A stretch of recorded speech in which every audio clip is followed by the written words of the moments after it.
मित्रों, गाय माता ने बताया दुखों का अंत कैसे किया जाता है। मित्रों, एक बार की बात है, गंगा मैया के किनारे पर एक वृक्ष के नीचे भगवान शिव और माता पार्वती एक ही साथ में बैठकर विश्राम कर रहे थे।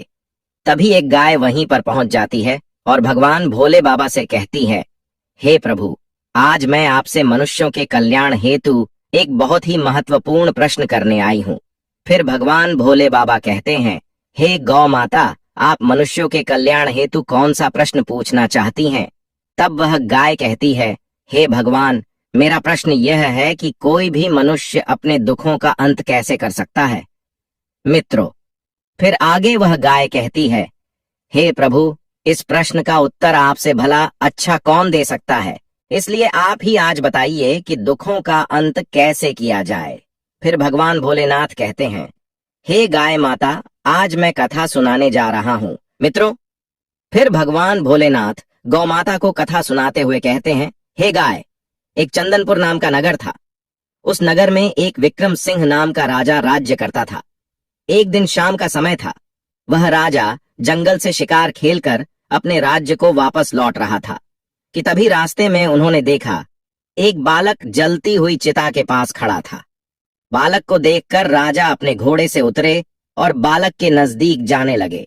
जब राजा उस बालक के नजदीक पहुंचे तो उन्होंने देखा कि वह बालक कह रहा है कि माँ, मैं तुम्हारी सौगंध खाकर कहता हूँ, मैं एक दिन बहुत बड़ा आदमी बनकर तुम्हारे सपनों को पूरा करूंगा। राजा उसके बिल्कुल नजदीक पहुंच गए और पूछा, बेटा तुम कौन हो? बालक ने कुछ घबराकर नहीं कहा। तब राजा कहने लगा, पुत्र, आप डरो नहीं, मैं चंदनपुर नगर का राजा हूं। अभी तुम अपनी माँ की चिता के पास बहुत बड़ा आदमी बनने की सौगंध खा रहे थे। क्या मैं जान सकता हूं कि इस सुनसान जंगल में तुम अपनी की चिता के पास अकेले क्यों खड़े हो? तुम्हारे बाकी सगे संबंधी और रिश्तेदार कहाँ हैं? तब वह बालक कहता है, हे महाराज, मेरी माँ और मैं इस जंगल में अकेले ही रहते थे, लेकिन मेरी माँ ने मरते समय मुझे बताया कि मेरे दादाजी बुलंद नगर के धनी सेठ और करोड़पति थे। मेरी माँ और पिताजी का प्रेम विवाह हुआ था और मेरी माँ एक बहुत ही गरीब परिवार से थीं, इसलिए मेरे दादाजी उन्हें पसंद नहीं करते थे। विवाह के कुछ दिनों बाद ही मेरे पिताजी एक दिन बगीचे में घूमने के लिए गए थे। तभी वहीं पर एक जहरीला सांप ने मेरे पिताजी को काट लिया और उनकी वहीं पर मृत्यु हो गई। इस पर मेरे दादाजी और दादी ने मेरी माँ को अपशकुन और मनहूस यह कहते हुए कि उनके आने से ही मेरे पिता की मृत्यु हो गई, उन्होंने मेरी माँ को घर से निकाल दिया। जब वह गर्भवती थी उस समय वह जंगल में आई और यहाँ एक झोपड़ी बनाकर रहने लगी। यहीं मेरा जन्म भी हुआ। मेरी माँ ने मरते समय मुझसे कहा था कि मैं किसी तरह से गरीबी के जीवन से बाहर निकलूं और धनवान बनूं, योग्य बनूं। महाराज, यह शब्द कहते ही मेरी माँ के प्राण निकल गए। मेरी माँ के जीवित रहते हुए मैं उनसे बड़ा आदमी बनने का वादा तो नहीं कर पाया था, इसीलिए उनकी चिता के समीप खड़ा होकर इस समय बड़ा आदमी बनने की माँ की आत्मा से वादा कर रहा था। मित्रों, फिर आगे भगवान भोले बाबा कहते हैं, हे गौ माता, उस बालक की इतनी दुख भरी कहानी सुनने के बाद में वह राजा कहने लगा, ओ बेटा, तुम्हारी तो बड़ी ही दुख भरी कहानी है। तुम इस वन में रहकर बड़े आदमी कैसे बन सकते हो? अच्छा, तुम ये बताओ, हमारे साथ हमारे राज्य में तुम चलना चाहोगे? हम तुम्हें पढ़ा लिखा कर बड़ा आदमी बनने में तुम्हारी मदद कर सकते हैं, इस बात का हम तुमसे वादा करते हैं।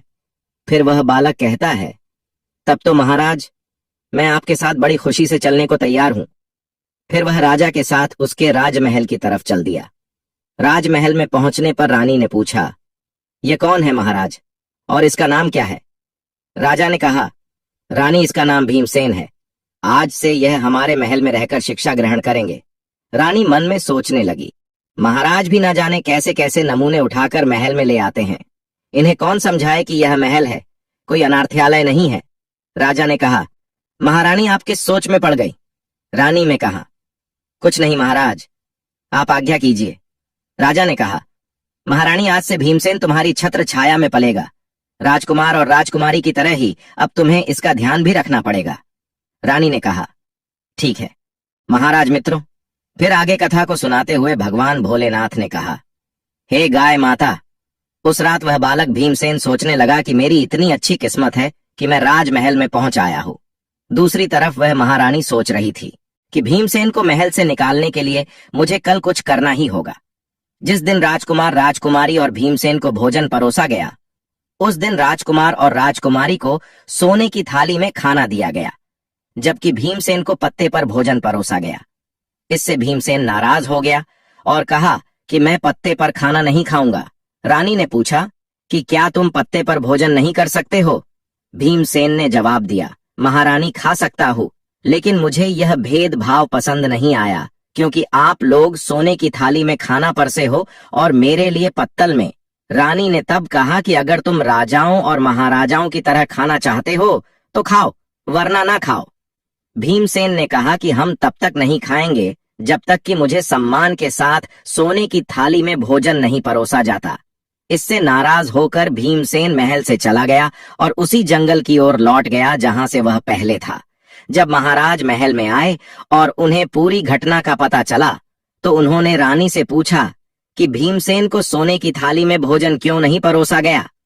रानी ने कहा कि वह भीमसेन की परख करना चाहती थी, लेकिन पता चला कि वह बहुत ही घमंडी और चतुर है। इसके सिवा उसके अंदर कोई भी विशेषता नहीं है। वह अपने जीवन में कुछ भी नहीं बन पाएगा। राजा ने कहा, महारानी, आप बेशक उसे पत्ते पर भोजन परोसकर तुम उसकी परीक्षा लेना चाहती थी, परंतु तुमने यह ठीक नहीं किया, क्योंकि उसे अपमान महसूस हुआ होगा। कहीं वह महल से चला ना जाए। महाराज महल का सुख वैभव छोड़कर वह कैसे जा सकता है? फिर राजा तुरंत भीमसेन को महल में ढूंढने लगे, परंतु वह उन्हें महल में कहीं नहीं मिला। तो राजा ने विचार किया, भीमसेन अवश्य ही जंगल में अपनी झोपड़ी में चला गया होगा। मुझे तुरंत वहां जाकर उस बेसहारा बालक को वापस महल में लेकर आना चाहिए। राजा अपने घोड़े पर सवार होकर जंगल की तरफ निकल पड़े। इधर जब भीमसेन वापस जंगल में आ गया था, गंगा नदी के किनारे त्रिकुट नाम से एक विशाल वन था, जिसका कोई दूसरा छोर नहीं था। वहीं पर ब्रह्म ऋषि नाम का एक साधु रहते थे। वह बहुत ही करुणामय थे। जब भी कोई यात्री उस तरफ से गुजरता, साधु महाराज उनसे निवेदन करते कि वे कुछ समय के लिए उनकी कुटिया में विश्राम करें और फिर यात्रा जारी करें। यात्री उनके निवेदन को स्वीकार कर लेते थे और उनकी कुटिया में आराम करते बाद में यात्री उन्हें प्रणाम करके अपने रास्ते को निकल जाते थे। इस प्रकार साधु महाराज उस वन में गुजरने वाले यात्रियों की सेवा किया करते थे। इसी वन में भीमसेन नाम का एक डाकू भी रहता था। लूटपाट करना उसका पेशा था और जो भी यात्री उसे पैसा देने में हिचकिचाता, वह उसे बिना किसी झिकझिक के मार डालता था। इसी भय से लोग उस जंगल से गुजरने के लिए 100 बार सोचते थे, और अगर कोई बहादुरी से उस जंगल में प्रवेश करता भी तो डाकू भीमसेन उसे लूट लेता। इस तरह डाकू भीमसेन का खौफ आसपास के सभी गांवों में फैल गया था। एक दिन गांव के कुछ लोग इकट्ठा हुए और उन्होंने डाकू भीमसेन से मुक्ति पाने की योजना बनाई। एक व्यक्ति ने कहा, भीमसेन, डाकू का आतंक दिन प्रतिदिन बढ़ता जा रहा है, हमें इससे कैसे निपटना चाहिए? एक ने कहा, भाइयों, संगठन में बहुत ही शक्ति होती है। यदि हम सब मिलकर उस पर धावा बोल दें तो कैसा रहेगा? इससे तो हम सहज ही उसे अपने कब्जे में ले लेंगे, तब हम उसकी गर्दन काटकर उसे मार देंगे। सब ने कहा, विचार तो तुम्हारा बहुत ही उत्तम है, तो फिर देर किस बात की, आज ही भीमसेन डाकू पर धावा बोल दिया जाए। मित्रों, फिर आगे कथा को सुनाते हुए भगवान भोलेनाथ ने कहा, हे गाय। उसी समय सभी लोग अस्त्र शस्त्रों को लेकर चित्रकूट जंगल की ओर चल पड़े। वन में पहुंचकर वो सभी डाकू भीमसेन को ललकारने लगे। कहाँ छिपा हुआ डाकू? भीमसेन बाहर निकल देख, आज हमें तू लूट नहीं पाएगा, तेरी मौत बनकर आए हैं। आज हम सबसे तू बच नहीं पाएगा। शिकार के फेर में झाड़ियों में छुपे डाकू भीमसेन ने जब देखा कि बहुत से लोग उसके खिलाफ बोल रहे हैं तो वह अचानक चौंक गया। उसने सोचा कि अगर आज हम इस भीड़ के हाथ लग गए तो मेरा बचना मुश्किल है, जबकि वे लोग लगातार उसे चुनौती दे रहे थे। डाकू भीमसेन ने सोचा कि यहाँ तो मुझे यह लोग जरूर पकड़ लेंगे, मुझे यहाँ से कहीं और छुपना होगा ताकि मैं अपनी जान बचा सकूं। यह सोचकर वह वहां से चुपचाप से निकल भागा। जल्दी ही उसे साधु की कुटिया दिखाई दी। उसने सोचा कि मुझे इस कुटिया में शरण लेनी चाहिए। वह कुटिया के समीप पहुंचा तो वह बहुत हाँफ रहा था। साधु ने उसे देखा और कहा, कौन हो तुम? इस तरह से हाँफ क्यों रहे हो और इस वीरान जंगल में तुम अकेले क्या कर रहे हो? कौन हो तुम? क्या घर से भाग कर आए हो? भीमसेन ने कहा, नहीं ऋषिदेव, ऐसी बात नहीं है। तब भीमसेन ने ऋषि को अपनी कहानी सुनाई। तब ऋषि ने कहा, तुम बड़ा आदमी बनना चाहते हो? भीमसेन ने कहा, हाँ बाबा, पर समझ नहीं पा रहा हूं कि मैं बड़ा आदमी कैसे बनूंगा। बाबा ने कहा, बेटा, यहां पर रहकर तुम बड़े आदमी कैसे बन सकते हो? बड़ा आदमी बनने के लिए बुद्धि की आवश्यकता होती है और बुद्धि विद्या ग्रहण करने से आती है। भीमसेन ने कहा, ओह, परंतु महाराज, विद्या कैसे प्राप्त करूं? मेरे पास तो शिक्षा हेतु कोई धन नहीं है, मुझे कौन पढ़ाए गए? ऋषिवर ने कहा, बेटा, यदि तुम सच्चे दिल से शिक्षा प्राप्त करना चाहते हो तो मेरे आश्रम में रहकर तुम विद्या प्राप्त कर सकते हो। फिर भीमसेन ने किसी तरह से अपनी उखड़ी हुई सांसों पर काबू पाया और कहा, साधु बाबा, कुछ लोग मेरी हत्या करने के लिए वन में मुझे खोज रहे हैं, उनसे मेरी रक्षा कीजिए। साधु बाबा ने कहा, बेटा, तुम अंदर कुटिया में जाकर छिप जाओ। भीमसेन ने ऐसा ही किया और कुटिया के अंदर जाकर छिप गया। तभी भीमसेन को खोजते हुए लोगों की भीड़ कुटिया के पास आ पहुंची और साधु महात्मा से पूछने लगी, बाबा, क्या आपने यहां से किसी आदमी को गुजरते हुए देखा है? बाबा ने कहा, आप लोग किस आदमी की बात कर रहे हो? उन सभी लोगों ने कहा, साधु महात्मा जी, हम भीमसेन डाकू की बात कर रहे हैं। साधु बाबा, उसने मासूम और निहत्थे लोगों को लूटकर बहुत सताया है। वह अपना खजाना भरता है और मौका मिलने पर लोगों की हत्या भी कर देता है। आज हम उसे मारने आए हैं। साधु बाबा ने कहा, क्या तुम भीमसेन को मारोगे? वह तो पहले ही गंगा नदी में डूबकर मर चुका है। साधु बाबा, तुम क्या कह रहे हो? भीमसेन, डाकू मर चुका है। हाँ भाइयों, मेरे कहे पर विश्वास करो और तुम सब अपने घर वापस लौट जाओ। भीमसेन कुटिया के अंदर छिपा खिड़की से यह सब देख रहा था और सोच रहा था कि आज साधु बाबा की वजह से उसकी जान बच गई। लोग साधु बाबा का बहुत आदर करते थे। उसकी बातों पर विश्वास करके वे वहां से लौट गए।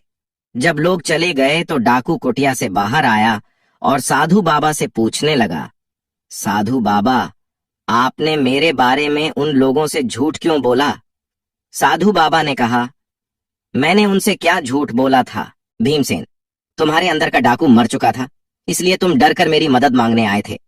साधु भीमसेन ने कहा, बाबा, आपकी बात सच है। साधु बाबा फिर कहने लगे, हे पुत्र, उनसे धन लूटकर तुम अपना लोक और परलोक दोनों बिगाड़ रहे हो। इतना सब कुछ करने पर भी क्या तुम्हारे मन को शांति है? तुम निडर होकर अन्य लोगों की तरह जीवन गुजार सकते हो? नहीं, हर समय तुम्हें यही डर बना रहता है कि कहीं कोई तुम्हें मार ना दे। बोलो, सत्य है ना? भीमसेन ने कहा, हाँ साधु बाबा। फिर कुछ सोचकर भीमसेन डाकू ने साधु बाबा से कहा, साधु महाराज, आपकी बातों ने मेरी आंखें खोल दी हैं। मैं भी अन्य लोगों की तरह निडर होकर जीना चाहता हूं। आप मुझे कोई ऐसा उपाय बताइए जिसको करने से लोग मुझे भी आपकी तरह आदर सम्मान दें। साधु बाबा, मैं वचन देता हूं कि आप मुझसे जो भी काम करने को कहेंगे मैं उसे करूंगा। बाबा ने कहा, ऐसा है, तब आप मेरे पीछे पीछे आओ मित्रों। फिर आगे भगवान भोलेनाथ ने कहा, हे गाय माता, तब जो साधु बाबा थे वहां से एक पर्वत की ओर चल दिए और भीमसेन उनके पीछे पीछे चल दिया। पर्वत की तलहटी में पहुंचने पर साधु महाराज ने कहा, भीमसेन, इन 2 पत्थरों को अपने सिर पर उठाकर पहाड़ पर मेरे पीछे पीछे चलो। भीमसेन ने कहा, ठीक है।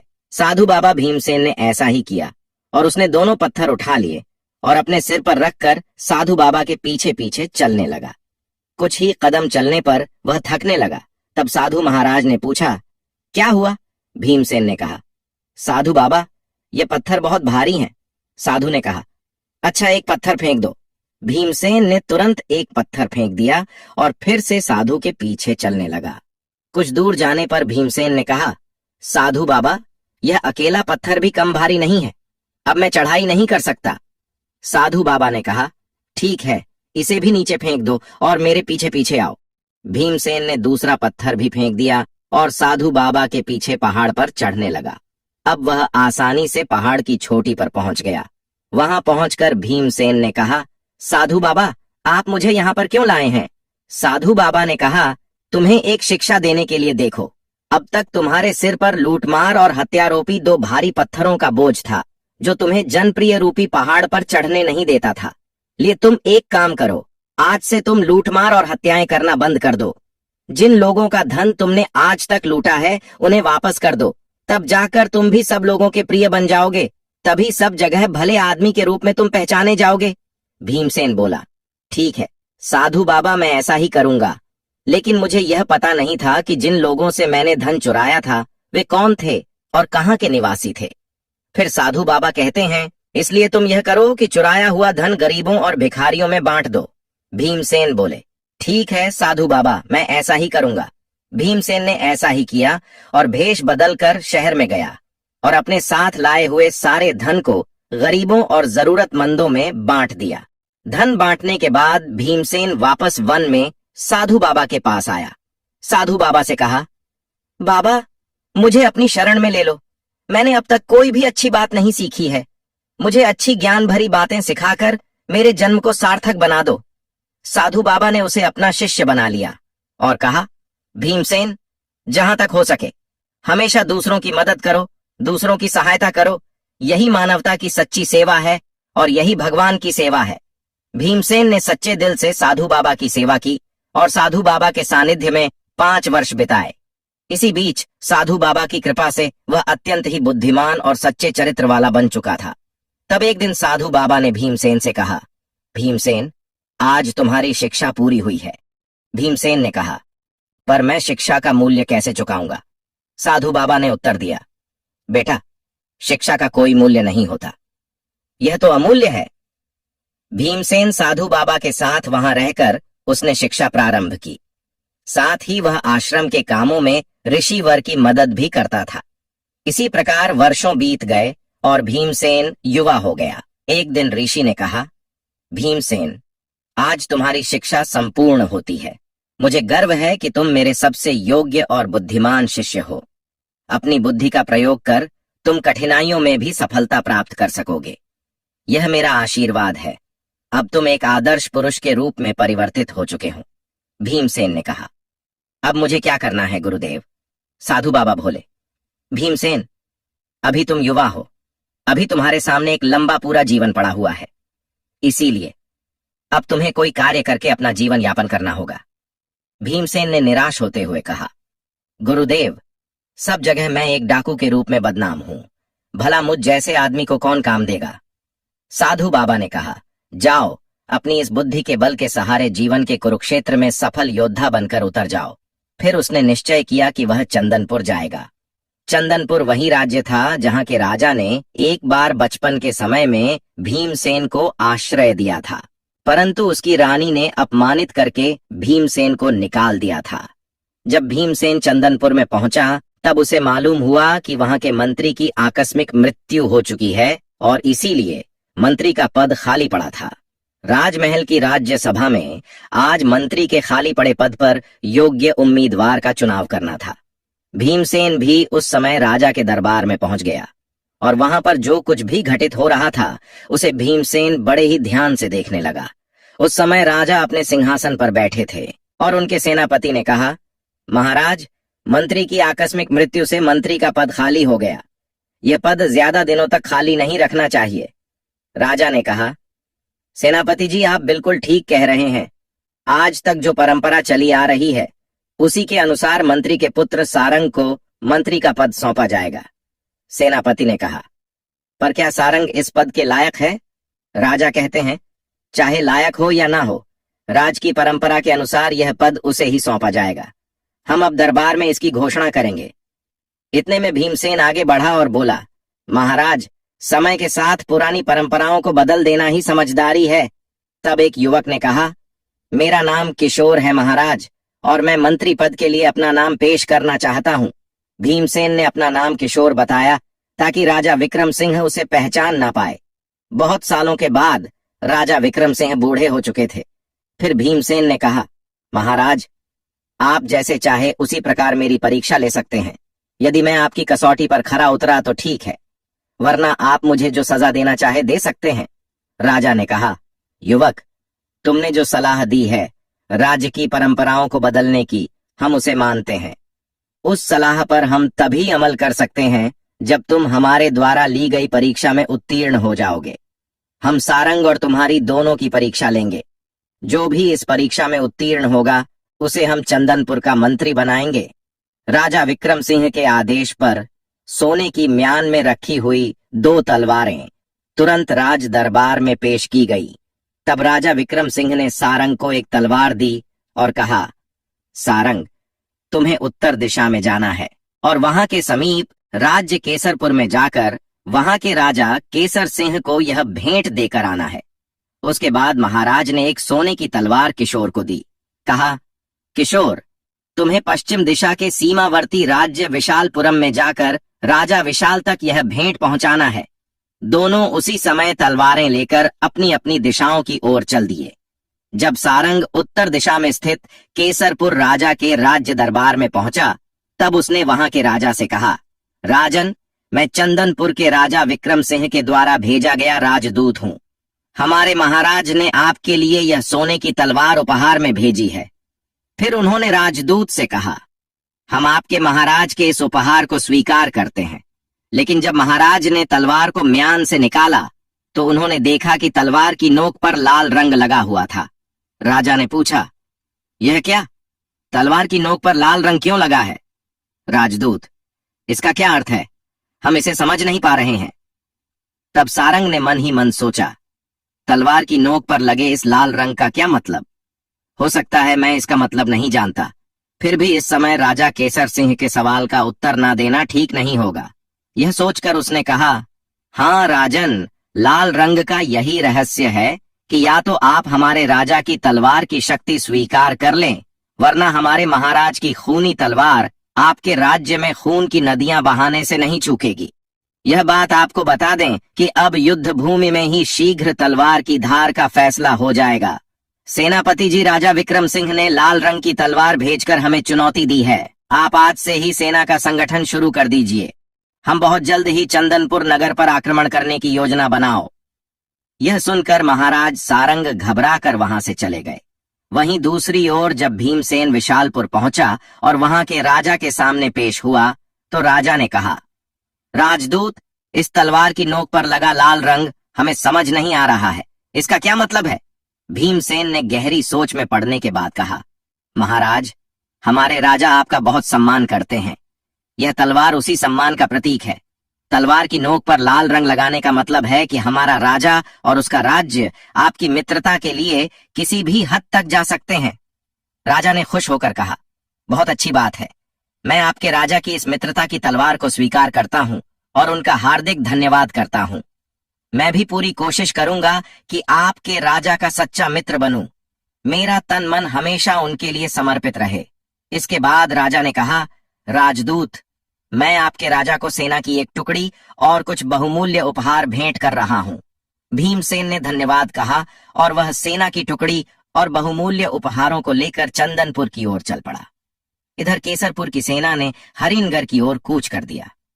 सारंग और भीमसेन जब दोनों ही अपने नगर पहुंच गए, जब दोनों राजा के पास पहुंचे तो राजा ने कहा, कहो सारंग, केसरपुर के राजा ने तुमसे क्या कहा? तलवार की नोक पर लगे हुए लाल रंग का तुमने उन्हें क्या अर्थ बतलाई? तब सारंग ने सारी बात उन्हें विस्तार से बता दी। फिर राजा ने कहा, सारंग, ये तुम क्या कह रहे हो? केसर सिंह शीघ्र ही हमारे राज्य पर आक्रमण करने वाला है। सारंग बोला, हाँ महाराज। उसी समय एक गुप्तचर आया और कहा, महाराज, केसरपुर की विशाल सेना चंदनपुर की तरफ बढ़े चले आ रहे हैं। अब क्या होगा महाराज? इतनी शीघ्र तो हम अपनी सेना को संगठित भी नहीं कर सकते। तब वहीं पर मौजूद भीमसेन ने कहा, महाराज, घबराइए नहीं, वह टुकड़ी अब भी महल के बाहर खड़ी है। महाराज, चिंता करने से कुछ नहीं होगा। कृपया सेनापति जी को निर्देश दें कि वे केसर नगर की सेना से युद्ध करें। मैं अपने साथ लाई गई सेना के साथ केसरपुर पर हमला करूंगा। इस दोहरे हमले से केसरपुर की सेना सामना नहीं कर पाएगी और इस परिस्थिति में विजय हमारी होगी, जैसा कि भीमसेन ने सोचा था। युद्ध में विजय प्राप्त होने के बाद महाराज विक्रम सिंह ने सारंग और भीमसेन को महल में बुलाया। महाराज ने कहा, भीमसेन, तुम्हारी वजह से हम जीत सके हैं। हम तुम्हें मंत्री के पद पर नियुक्त करते हैं। सारंग ने उत्तर दिया, महाराज, यह तो मेरे साथ अन्याय है। मैंने तुम दोनों को एक सी भेंट देकर दोनों राजाओं को देने के लिए कहा था, किंतु तुम दोनों ने अपनी अपनी बुद्धि से उन भेंट का अलग अलग अर्थ निकाला। भीमसेन ने बुद्धिमानी और दूरदर्शिता से काम लिया, जबकि सारंग, तुमने अपनी मूर्खता से केसरपुर के राजा को सदैव के लिए हमारा शत्रु बना दिया। अब बताओ, हम तुम्हें चंदनपुर का मंत्री बनाए। राजा को सारंग ने कोई जवाब ना दिया और सिर झुकाकर चुपचाप दरबार से निकल गया।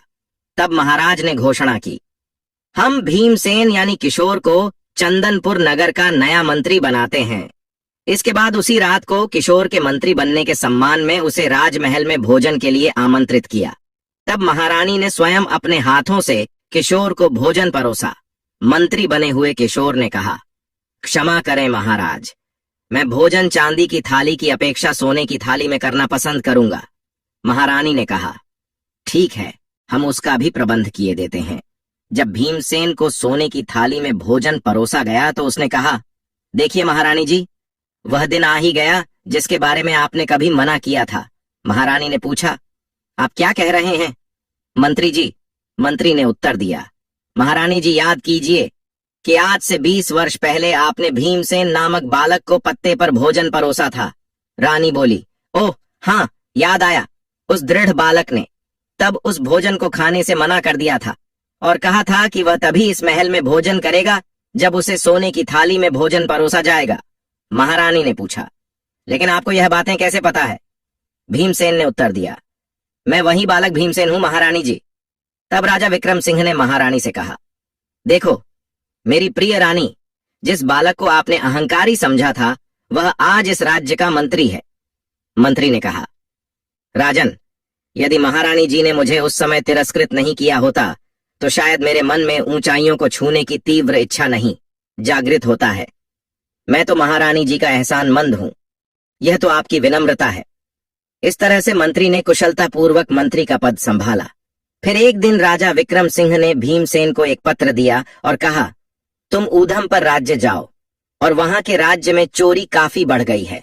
कृपया तुम जाकर अपने विवेक से उस राज्य को चोरों से मुक्त कराओ, क्योंकि वहां का राजा ने मुझे पत्र लिखकर भेजा है सहायता के लिए। फिर भीमसेन मंत्री ने घोड़े पर सवार होकर ऊधमपुर की दिशा की ओर चल पड़ा और एक दिन और एक रात चलकर वहां पहुंच गया। वह राजा शशिकांत सिंह के पास पहुंचा और बोला, राजा विक्रम सिंह ने आपके नाम यह पत्र भेजा है। राजा ने पूछा, तो राजा विक्रम सिंह जी ने मदद के लिए तुम्हें भेज दिया है? भीमसेन से पत्र लेकर। फिर राजा ने वह पत्र पढ़ा जिसमें लिखा था, यह पत्र लेकर जो व्यक्ति आपके पास आ रहा है वह 5 वर्ष से मेरे पास मंत्री के पद पर है। मेरे साथ 5 वर्ष बिताने के बाद अब उसका मन पूरी तरह से साफ हो गया है और मेरी शिक्षा से उसकी बुद्धि तीव्र हो गई है। इसीलिए मैं चाहता हूं कि आप इसे अपना विशेष सलाहकार नियुक्त कर लें। आपका हितेश। राजा विक्रम सिंह पत्र पढ़ने के बाद राजा सोचने लगे, यह आदमी एक समय कुख्यात डाकू रहा है और फिर एक राज्य में मंत्री रहा है। क्या इसे विशेष सलाहकार जैसे महत्वपूर्ण पद पर नियुक्त करना ठीक रहेगा मित्रों? फिर आगे कथा को सुनाते हुए भगवान भोलेनाथ ने कहा, हे गाय माता। तभी उनके दिमाग में दूसरा विचार आया कि पूर्व में चाहे यह आदमी कुछ भी रहा हो, परंतु जब राजा विक्रम सिंह जैसे अनुभवी राजा ने बताया है तो निश्चय ही यह उपयोगी होगा। मन में यह विचार आते ही उन्होंने भीमसेन से कहा, तुम्हारा क्या नाम है? उन्होंने जवाब दिया, जी महाराज, मेरा नाम भीमसेन है। राजा ने कहा, भीमसेन, आज से हम तुम्हें अपना विशेष सलाहकार नियुक्त करते हैं। भीमसेन ने कहा, महाराज, तब तो मैं बड़ा ही सौभाग्यशाली हूं। उस दिन राजा शशिकांत सिंह भीमसेन के साथ राज दरबार में पहुंचे और उनसे कहा, भीमसेन, आज से तुम यहीं पर बैठे करोगे। भीमसेन ने अभी अपना स्थान ग्रहण किया ही था कि तुरंत ही कुछ लोग अपनी शिकायत लेकर दरबार में आए। उनमें 3 पुरुष और एक वृद्ध महिला थी। एक पुरुष ने आगे बढ़कर महाराज से कहा, महाराज, इस बूढ़ी महिला ने हमारा सारा धन हड़प लिया है। कृपया न्याय करें और हमें हमारा धन वापस दिलवाएं। भीमसेन ने कहा, पहले हमें सभी विवरण बताओ, तब हम कोई निर्णय ले पाएंगे। इस पर वृद्ध महिला ने आगे बढ़कर कहा, महाराज, यह तीनों झूठ बोल रहे हैं। मैं शुरू से ही आपको पूरी बात बताऊंगी। फिर उस वृद्ध महिला ने अपनी कहानी सुनाना शुरू किया। कहा, महाराज, यह 4 व्यापारी आपके राज्य में व्यापार करने आए थे और यहाँ उन्होंने भारी मुनाफा कमाया, जिससे उनके पास काफी धन इकट्ठा हो गया। फिर बुढ़िया ने कहानी सुनाते हुए बताया कि एक दिन यह चारों लोग अपना संपूर्ण धन लेकर मेरे पास आए। उन्होंने कहा, बुढ़िया माँ, हम इस राज्य में नए हैं और हमारे पास काफी धन है, कृपया हमारे धन की रक्षा करो। मैं इनसे पूछी, मैं तुम्हारी रक्षा कैसे करूं? इन्होंने कहा, हम तुम्हारे घर के आंगन में धन गाड़ देंगे और जिस दिन हम लोग एक साथ आकर अपना धन मांगे, उस दिन तुम हमें धन वापस कर देना। अगर हम में से कोई एक आकर धन मांगे तो उसे मत देना। ये तो बहुत सरल है, पर मेरे लिए क्या है? इन्होंने कहा, बूढ़ी माँ, इसके बदले में हम भी तुम्हें धन देंगे। बुढ़िया ने तब कहा, मुझे तुम्हारी बात मंजूर है। उन्होंने घर में गड़ा हुआ धन को खुदा तो उसके घर में सोने से भरा हुआ एक बटुआ मिला। फिर वह बुढ़िया और उन लोगों ने उस धन को वहीं पर गड़ दिया। फिर वह चारों बोले, बूढ़ी माँ, हम हर शाम को यहाँ भोजन करने आया करेंगे। बुढ़िया ने कहा, ठीक है। फिर बड़े शौक से रोज शाम को जब वे भोजन करने आते तो बुढ़िया से पूछते, हमारा सारा धन सुरक्षित तो है ना? बुढ़िया ने जवाब दिया, हाँ बेटा, तुम्हारा धन पूरी तरह सुरक्षित है। एक दिन जब उन चारों व्यापारियों ने खजाने की जगह को खोदा तो वहां पर धन अभी भी वैसा ही था जैसा छोड़ा गया था। अब उन्हें उस बुढ़िया की ईमानदारी पर कोई संदेह नहीं रहा। उसकी ईमानदारी से प्रसन्न होकर उन्होंने उसे 5 स्वर्ण मुद्राएं दी और कहा, बूढ़ी माँ, यह मुद्राएं रख लो, यह तुम्हें काम आएंगी। बुढ़िया ने कहा, झुक झुक जियो मेरे बेटे। लेकिन उन चारों में से एक के मन में लालच जाग उठा। उसने सोचा कि यदि वह बूढ़ी माँ को धोखा देकर सारा धन हड़प ले तो उसकी जिंदगी बिना किसी मेहनत के आराम से गुजरेगी। एक दिन जब वे चारों व्यापारी घर के बाहर एक पेड़ के नीचे बैठकर चौपड़ खेल रहे थे, तभी उनमें से एक ने दूसरे से कहा, तुम बूढ़ी माँ से जाकर कह दो कि वह जल्दी से खाना बना दे, बहुत भूख लग रही है। उसने कहा, ठीक है, मैं अभी जाता हूं, और घर की ओर चल दिया। वह सोच रहा था कि यह सबसे अच्छा मौका है जब उसके साथी बाहर व्यस्त हैं और वह अकेले धन को हड़प सकता है। घर के अंदर पहुंचकर उसने बूढ़ी माँ से कहा, बूढ़ी माँ, हमें इस वक्त सारे धन की आवश्यकता है। मेरे साथियों ने धन लाने के लिए मुझे भेजा है। बूढ़ी माँ ने कहा, सारे धन की एक साथ तुम लोगों को इस समय क्या आवश्यकता आ पड़ी? फिर वह बोला, हे बूढ़ी माँ, यदि मेरी बात पर तुम्हें यकीन नहीं हो रहा तो तुम बाहर जाकर मेरे साथियों से पूछ लो। तब बुढ़िया घर के बाहर आई और बाहर बैठकर चौपड़ खेल रहे व्यापारियों से बोली, तुमने जयंत से जो कहा है, क्या वह ठीक है? उन सभी ने कहा, हाँ बूढ़ी माँ, ठीक है, परंतु जरा जल्दी कर दो। तब बुढ़िया घर के अंदर आई और बोली, तुम्हारे साथी भी तुम्हारी बात का समर्थन कर रहे हैं, इसीलिए गड्ढे को खोदकर तुम अपना धन ले जा सकते हो। वह व्यक्ति मन ही मन में सोच रहा था कि मेरी चाल कामयाब हो गई। वह व्यक्ति फटाफट खड्डा खोदने में जुट गया। बड़ी ही तेजी के साथ उसने सारा खड्डा खोद लिया और धन के 2 बड़े बड़े थैले निकालकर बाहर रख दिए और बूढ़ी माँ से बोला, बूढ़ी माँ, तुम जरा एक लोटा पानी ला दो, मुझे बड़ी ही प्यास लग रही है। बुढ़िया बोली, अभी लाई बेटा। और फिर बुढ़िया पानी लेने चली गई। इतने में पलक झपकते ही वह व्यक्ति ने दोनों धन से भरे हुए मटके उठाए और घर के पिछवाड़े में एक घोड़ा खड़ा था, उसकी पीठ पर लाद कर वह तुरंत वहां से फरार हो गया। दूसरी ओर उनके साथी जो बाहर बैठकर चौपड़ खेल रहे थे, वह सोचने लगे कि मेरा मित्र अभी तक क्यों नहीं लौटा। उन्होंने कहा, चलो, अब तक तो खाना तैयार हो गया होगा, अंदर चलते हैं। वे तीनों अंदर गए और बूढ़ी माँ से बोले, खाना तैयार है क्या? हमने तो बहुत पहले अपने मित्र को खाना बनाने के लिए कहा था। बुढ़िया ने कहा, उसने मुझसे कुछ नहीं कहा, वह व्यक्ति तो सारा धन लेकर तुम्हारे पास गया है। जब तीनों व्यापारी यह सुनते हैं तो सदमे में पड़ जाते हैं और कहता है, लेकिन तुमने उसे अकेले सारा धन क्यों सौंपा? बुढ़िया ने कहा, मैं दरवाजे पर आई थी और तुमने कहा था कि जल्दी करो। उन्होंने कहा, हमने तो सिर्फ खाना जल्दी बनाने को कहा था, क्या तुम्हारे मित्र ने तुम्हें धोखा दिया है? फिर बुढ़िया ने अपनी कहानी पूरी करते हुए कहा, महाराज, यही है सारी कहानी। अब आप ही बताइए, इस घटना में मेरा क्या दोष है? फिर तीनों व्यापारी कहता है, वो बुढ़िया झूठ बोल रही, अवश्य ही इसे इस बात का पता है कि मेरा मित्र धन लेकर कहां पर गया है। महाराज, हम सब पर दया करें, इससे हमारा सारा धन वापस दिलवाने की कृपा करें। महाराज सोचने लगे, ये तो बड़ा ही विचित्र झगड़ा है। अब कैसे इन लोगों का निपटारा करूं? क्यों ना भीमसेन से इस झगड़े का निपटारा करने के लिए कहूं। इस प्रकार भीमसेन के विवेक की परीक्षा भी हो जाएगी। यह सोचकर उन्होंने वहीं पर बैठे हुए भीमसेन से कहा, भीमसेन, क्या तुम इन लोगों के झगड़े का निपटारा कर सकते हो? भीमसेन ने जवाब दिया, अवश्य महाराज, यदि आपकी आज्ञा हो। तो फिर महाराज ने आज्ञा दे दिया। भीमसेन ने बूढ़ी औरत से पूछा, बूढ़ी माँ, जब चारों व्यापारी तुम्हारे पास धन रखने के लिए आए थे तो उन्होंने तुमसे क्या कहा था? बुढ़िया ने कहा, जी, इन्होंने कहा था कि यह सारा धन हम तुम्हारे आंगन में गांठ जाएंगे। जब हम चारों एक साथ आएंगे तभी उस धन को देना, किसी एक के मांगने पर मत देना। फिर भीमसेन ने पूछा, क्यों भाइयों, बूढ़ी माँ ने जो कुछ कहा क्या वह सच है? तुम्हें क्या कुछ कहना है? उन्होंने कहा, हमें कुछ नहीं कहना श्रीमान। बूढ़ी माँ ने आपको जो कुछ बताया है वह सत्य है, लेकिन इसने हम तीनों से पूछे बिना ही हमारे चौथे साथी को सारा धन दे दिया। यही हमारी शिकायत है। तुम लोगों ने बूढ़ी माँ से कहा था कि चारों के एक साथ आकर मांगने पर ही धन देना, अन्यथा नहीं देना। हाँ, यही सच है। उसी तरह जब तुम सब आकर बूढ़ी माँ से पैसे मांगो तभी उसे तुम्हें पैसे देने हैं, अन्यथा नहीं। हाँ महोदय। फिर भीमसेन ने कहा, आप इस बूढ़ी माँ की शिकायत क्यों लेकर आए हैं? अपने चौथे साथी को साथ लेकर आओ और तब सभी मिलकर उससे अपने पैसे मांगो। यदि उस समय बूढ़ी माँ पैसे नहीं लौटाती तब उसे दोषी माना जाता। तीनों व्यापारी इस बात पर विचार करने लगे, यह व्यक्ति ने बड़ी चालाकी से हमें हमारे ही शब्दों के जाल में फंसा दिया। तब बूढ़ी औरत ने कहा, बेटे, तुमने सही फैसला लिया है, तुम लंबी उम्र पाओ। जब व्यापारी सिर झुकाकर वहां से जाने लगे तब भीमसेन ने कहा, रुको, मुझे तुम तीनों पर शक हो रहा है। क्या कोई अपनी मेहनत से कमाई हुई धनराशि किसी अजनबी के घर में आएगा? धन की सुरक्षा के और भी उपाय होते हैं।